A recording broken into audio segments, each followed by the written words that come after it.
Bismillahirrahmanirrahim. Assalamualaikum warahmatullahi wabarakatuh. Alhamdulillah, kembali kita bertemu dalam kajian kitab. Semoga pertemuan ini jadi pertemuan yang penuh hikmah, penuh ilmu, penuh dengan keutamaan. Di mana kajian yang pertama kemarin kita bahas tentang fadilah bismillah atau keutamaan bismillah. Terima kasih kepada sahabat-sahabat yang telah mensubscribe channel kami. Mudah-mudahan channel ini bisa berkembang dengan lebih baik lagi. Bismillahirrahmanirrahim. Wahukia, dan telah dihikayatkan, telah dikisahkan pada zaman itu, anna imra'atan kana lahu jaujun munafikun. Dalam sebuah kisah ada seorang perempuan yang memiliki suami yang munafik.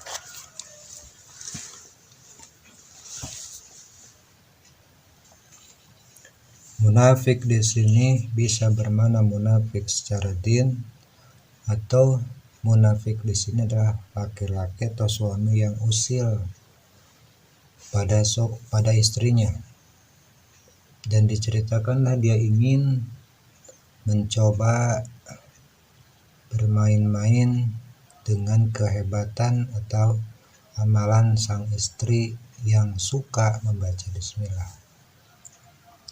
Wa kanat taqulu ala kulli syai'in min qaulin aw fi'lin. Istri ini dalam kehidupan sehari-harinya, baik dalam ucapan atau perbuatan, tidak lepas dari membaca basmalah atau bismillahirrahmanirrahim. Mau apapun, dia selalu mengawali pekerjaan dengan bacaan bismillah. Mau mencuci bismillah, memasak bismillah, apapun itu dia selalu mengatakan, mengawali perbuatannya dengan ucapan bismillah. Faqala jaujuha. Kemudian suami yang usil ini, suami yang munafik ini berkata pada istrinya,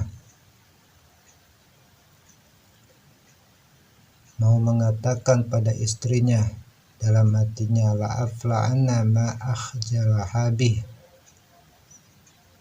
Dia ada maksud untuk mencoba mengerjakan sesuatu yang dengan pekerjaan itu istrinya jadi malu. Ini keusilan suami. Fadafa'a ilaiha surrah. Dia menyerahkan kepada istrinya dompet. Waqala, dan berkatalah suami kepada istrinya, ihfadhiha. Tolong jagalah istriku, peliharalah, aku titipkan dompet ini kepadamu. Fawadu'atha fi mahalin wa ghatatha. Maka istri yang soleh itu mengambil dompet yang diserahkan oleh suaminya padanya, dan dia simpan serta menjaganya supaya dompet itu tidak hilang.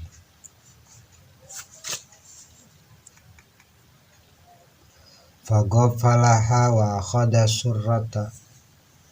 Maka dengan beriringnya waktu, sang istri melupakan apa yang telah diperbuatnya, yaitu menyimpan dompetnya tadi. Wa akhadha surrah. Nah, suami yang usil kemudian mengambil di belakang istrinya dompet tersebut. Wa ramaha fi bi'rin bidarihi. Dan melemparkan dompet tersebut pada sumur yang ada di rumahnya. Summa talabaha minha, kemudian sang suami berpura-pura membutuhkan atau menginginkan dompet itu supaya dikembalikan oleh istrinya. Faja'at ila mahaliha, kemudian sang istri atas permintaan suami mendatangi tempat di mana dulu ia pernah menyimpan dompet suaminya. Waqalat, dan ketika dalam perjalanan mengambil, Bismillahirrahmanirrahim, dia mengucapkan Bismillahirrahmanirrahim.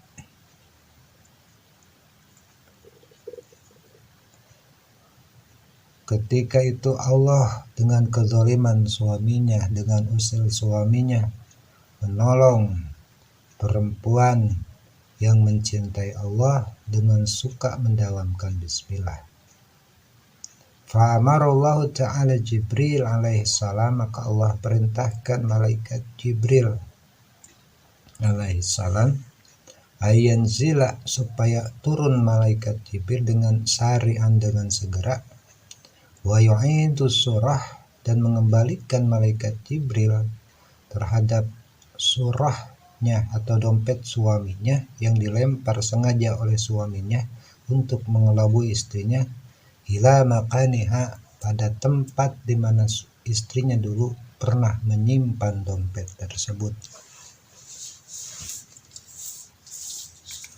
Fawadu'at yadaha itu lita'khudaha, maka mengambillah perempuan tersebut terhadap dompet yang dulu pernah ia simpan. Kemudian dia menyerahkan yang akan diserahkan pada suaminya. Fawajadat hakama wadu'at, maka dia menemukan dompet tersebut di tempat di mana dia dulu meletakkan. Fa'akhadatha wa nawalatha ila jaujiha, maka diserahkanlah dompet itu pada suaminya.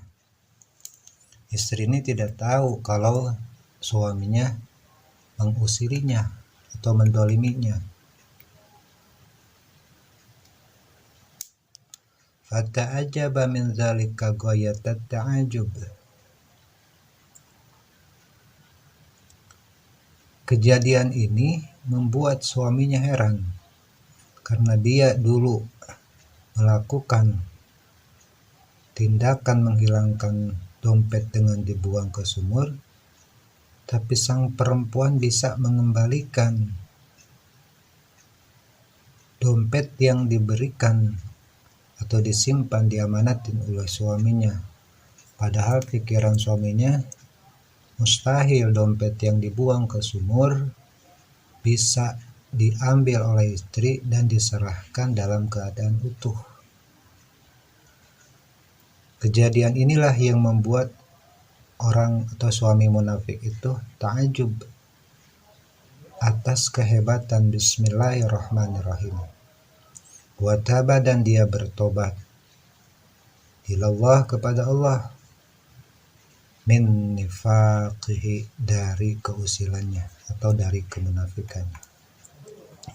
Itulah sekelumit cerita tentang kehebatan basmalah, di mana orang, hikmahnya buat kita, di mana orang dizolimi oleh siapapun, maka Allah dengan kekuasaan kudrat dan irodahnya akan menolong orang itu dari kedoliman orang lain. Alhamdulillah, segala puji milik Allah. Hamdan, dan dengan pujian itu nastaftihu bihil khairat, kita semua memohon supaya Allah membukakan pintu-pintu kebaikan. Dalam sebuah keterangan, afdalud du'a alhamdulillah, seutama-utamanya doa adalah alhamdulillah. Jadi selain bismillah, kita diperintahkan untuk membaca hamdalah. Ayanatlubu bidzalikal hamdi, yakni dengan bermohon kita dengan memuji Allah, al-fatha li khairati, supaya dengan kita membaca atau memuji Allah terbukalah segala pintu kebaikan. Di orang yang mendawamkan alhamdulillah dan bismillah, insya Allah Allah akan bukakan segala pintu-pintu kebaikan. Artinya kita tidak akan sulit berbuat kebaikan. Allah akan tunjukkan mereka kepada tempat-tempat kebaikan atau perbuatan-perbuatan baik, sehingga dengan perbuatan itu dia dekat dengan Allah. Wa nusrata ala tahsil al-fadilatin nafahati, dan pertolongan Allah atas hasilnya segala keutamaan dan segala pemberian. Ayanatlubu bidzalikal hamdil fatha, karena sesungguhnya kita semua bermohon dengan memuji Allah supaya Allah membuka segala pemberiannya, wa nusrata ala tahsiliha, dan Allah menolong segala apa yang kita inginkan. Alhamdulillah ini kalimat thayyibat. Para ulama suka menyebutnya dengan kalimat hamdalah.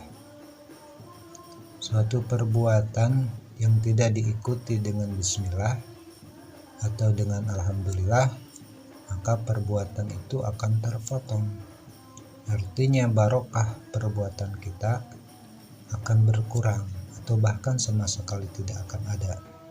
Jadi hendaklah sebagai muslim yang baik kita memulai dengan bismillah walhamdulillah.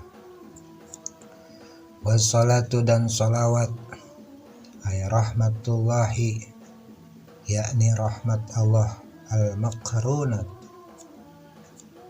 yang dibarengkan bitaqdimil anbiya, dengan mengagungkan nabi-nabinya, wa mutlaqur rahmati, dan mutlaknya rahmat Allah, li ghairihim, untuk yang selain mereka, wa du'ai bi khairin, dan doa yang disertai kebaikan, minal ubadai, dari para hamba-hamba Allah. Wassalamu, dan keselamatan, ay tahiyatullah, kehormatan Allah al-azma, yang agung. Wa huwa ta'dimul anbiya,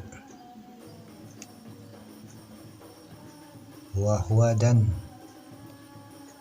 salam ini adalah ta'dimul anbiya, untuk mengagungkan para nabi. Kama yuhyi ahaduna dhaifahu, sebagaimana salah seorang kita memberikan penghormatan pada tamunya. Wa talabul ibadi lidzalika,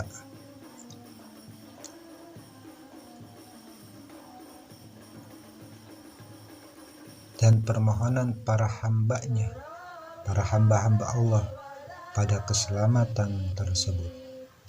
Ala Sayyidina Muhammadin, kita tujukan kepada penghulu alam, baginda agung Sayyidina Muhammad sallallahu alaihi wasallam, Sayyidil Baroyati, yang menjadi Sayyidil Baroyat atau pemimpin para makhluk. Sayyidil Baroyat ay Ra'isil Makhlukat, yakni Nabi Muhammad berposisi sebagai pemimpin para makhluk. Wala alihi, dan semoga salawat dan salam ini sampai kepada keluarga kita, keluarganya kanjeng Nabi.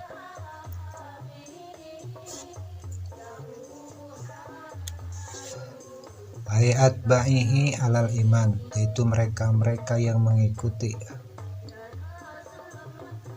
para sahabat dalam bidang iman, walau asotan, meski ia telah berbuat maksiat, wasahbih, dan para sahabatnya Nabi Muhammad sallallahu alaihi wasallam. Wa humul mujtami'una, mereka semua adalah yang berkumpul, Nabi Muhammadin, dengan Nabi Muhammad, sallallahu alaihi wasallam, semoga Allah salawat Allah baginya, mukminina walau lahdatan, dengan orang-orang dalam orang yaitu orang-orang mukmin, walau lahdatan, walaupun sebentar. Artinya gini, yang namanya sahabat itu harus memenuhi beberapa syarat. Sahabat itu pertama adalah al-mujtama'una bin nabiyina, mereka yang berkumpul atau bertemu dengan Nabi Muhammad. Mukminina, mereka beriman. Jadi syarat sahabat, kriteria yang disebut sahabat Nabi adalah satu, mereka beriman. Kedua, mereka berkumpul dengan Nabi walaupun sebentar berkumpul dengan Nabi-Nya. Dan yang ketiga, dia iman sampai akhir hayatnya. Al-a'immatu, yang menjadi para imam, para sahabat. Al-muqtadi, yakni mereka yang mengikuti, fi umurdin, dalam urusan agama, as-siqati fiha, yang terpercaya. Amma ba'du, dan setelah kita membaca bismillah, alhamdulillah, salawat dan salam, ay ba'dal basmalah, yakni setelah kita baca bismillah, alhamdulillah, wassalatu wassalam, fahadhihi, maka ini, ayal hadirati fi zahni, menghadirkan kepada kita pemahaman. Risalatun adalah sebuah ay kitabun saghirun jiddan, yaitu kitab yang sangat kecil. Muhimmatun, yang sangat penting. Muhzinatun lil qulbi, supaya hati ini bahagia. Jadi kitab ini dihadirkan, dibuat supaya hati kita bahagia, dan sangat penting walaupun kitabun saghirun, kitab yang kecil tapi bermanfaat. Ay hadhil maqsumah, yakni ini kitab telah disusun